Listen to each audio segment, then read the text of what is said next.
El mundo ha sufrido una inflexión democrática, tanto en los países del norte global como en los países del sur. Hay hoy una aproximación considerable para las políticas de ultraderecha. En este sentido, para comprender la realidad a través de la literatura, muchos comenzaron a releer 1984 y Rebelión en la Granja de George Orwell, La Naranja Mecánica de Anthony Burgess, Fahrenheit 451 de Ray Bradbury, o incluso, en la pandemia de COVID-19, releer La Peste de Albert Camus. El filósofo Michael Onfray incluso afirma que lee la obra 1984 de la misma manera que lee El Príncipe de Maquiavelo. Estas obras literarias, de esta manera, obtienen el estatus de verdaderos sistemas filosóficos. Lo que tenemos en común en todos estos libros y su momento de relectura es el conocimiento distópico puesto en foco. Sin embargo, la deshidratación de la democracia no solo impregna el norte global. Podemos entender esta reducción debido al agotamiento del ciclo progresivo en América Latina y la reestructuración del neoliberalismo. Y si pensamos en la situación política brasileña, lo que tenemos es el surgimiento de una derecha troll, con una base extremadamente fuerte y una gran capilaridad en las diversas plataformas. Acerca del ciclo progresivo, este se caracteriza históricamente por la elección de Hugo Chávez como presidente de Venezuela en 1998, Lula en Brasil en 2002, Néstor Kirchner en Argentina en 2003, Tabaré Vázquez en Uruguay en 2005, Evo Morales en Bolivia en 2005, Rafael Correa en Ecuador en 2006, Fernando Lugo en Paraguay en 2008. Todos estos gobiernos fueron elegidos en el juego de la democracia representativa, y muchos de ellos representaban a las clases desfavorecidas, y además tenían los votos de esas clases. Pensando en la coyuntura de la formación del ciclo progresivo, sería necesario evocar dos elementos, uno externo y otro interno. Un contexto externo con altos precios de los commodities y debido a este contexto externo favorable, se creó un contexto interno de políticas para expandir los derechos sociales y políticos. El ciclo progresivo en su totalidad buscó de alguna manera la transformación social. Sin embargo, la crítica que recibe es que frente a este contexto favorable no se establecieron políticas radicales y no hubo desconexión del personalismo. Ante estos dos elementos, tan pronto como se deshizo el momento apropiado, hubo una restauración de la derecha con la reanudación de elementos fuertemente neoliberales, políticos de austeridad y el desmantelamiento de las políticas públicas.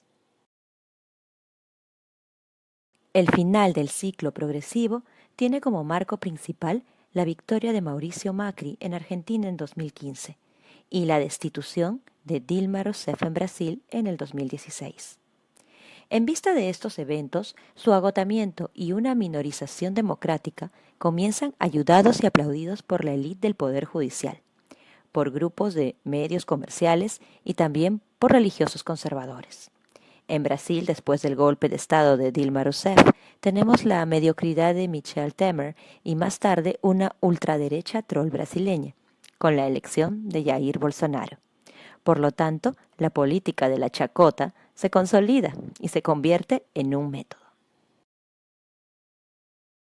Ese aspecto troll de la política brasileña atraviesa el propio jefe de Estado con sus declaraciones de un humor brutal y sus lives. Olavo de Carvalho con sus cursos online. Sergio Moro es un troll de adhesión con sus tweets serviles al presidente. El ministro de Educación, Abraham Weintraub, en sus tweets y lives, lleva el trolear a niveles hiperbólicos, como es el caso de China, donde surge una verdadera crisis diplomática. También hay una gama de youtubers políticos en este espacio de las plataformas, como Kim Kataguiri, Fernando Holiday y Arthur Mamae Falei. Ahora, adentro del espectro troll, tiene un régimen discursivo muy específico. Por lo tanto, una primera distinción que debe hacerse es diferenciar al hipócrita del troll cínico. El hipócrita habla de una manera y actúa de otra. De esta manera, su inconsistencia podría desenmascararse mostrando la brecha entre el habla y la acción. El troll cínico produce un discurso caótico a través del humor brutal, que produce una zona nebulosa en la comprensión del discurso. Produce una zona de opacidad entre la literalidad y la broma.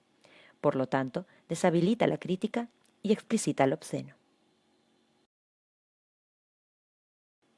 Tome algunos ejemplos del discurso de Jair Bolsonaro. En una entrevista sobre lo que cambiaría en Brasil, afirmó que el cambio solo sucedería matando a unos 30.000, comenzando con Fernando Henrique Cardoso. En otro momento, Bolsonaro grita a María do Rosario: «No la violo porque usted no merece». En medio de una pandemia donde es necesaria la cuarentena, afirma: «Quedarse en casa es una actitud cobarde». Este discurso tiene múltiples camadas y las principales son: 1. La literalidad y 2. La broma. En el primer ejemplo, podemos entender que Bolsonaro realmente propone matar al expresidente Fernando Henrique Cardoso o que es solo una broma, un chiste. La misma lógica podría aplicarse a las otras frases. Para pensar discursos que intentan neutralizar el troll, podríamos mencionar dos casos. 1. Los argumentos que intentan sostenerse a través del diálogo y la producción de la verdad, como la noción de razón comunicativa, por Jürgen Habermas. 2. Los argumentos correctivos y morales de las posiciones que implican la postura de lo políticamente correcto. Con respecto al primero, podemos señalar que el problema al tratar de evocar la filosofía de Habermas es que ella fue fundada en el periodo anterior a las fuerzas de las tecnologías digitales y el discurso troll. Para Habermas, la razón comunicativa no se basa en una pelea como en un ring virtual donde se necesita un knockdown perfumativo, sino en el elemento como la verdad, la validez, la inteligibilidad y además en la sinceridad de los participantes. Estos elementos son ajenos a las diversas guerras que se presentan en las plataformas. Auténtico, ya que revelaría que la política nunca funciona. Son las mismas figuras y los mismos jugadores. Entonces tenemos el payaso con su caos sociodiscursivo. El caos discursivo, donde puede afirmar lo absurdo y la violencia, pero también el caos social, donde propone una especie de ética invertida, donde no hay solidaridad social o proyectos políticos, sino un trolear y sus jajajas.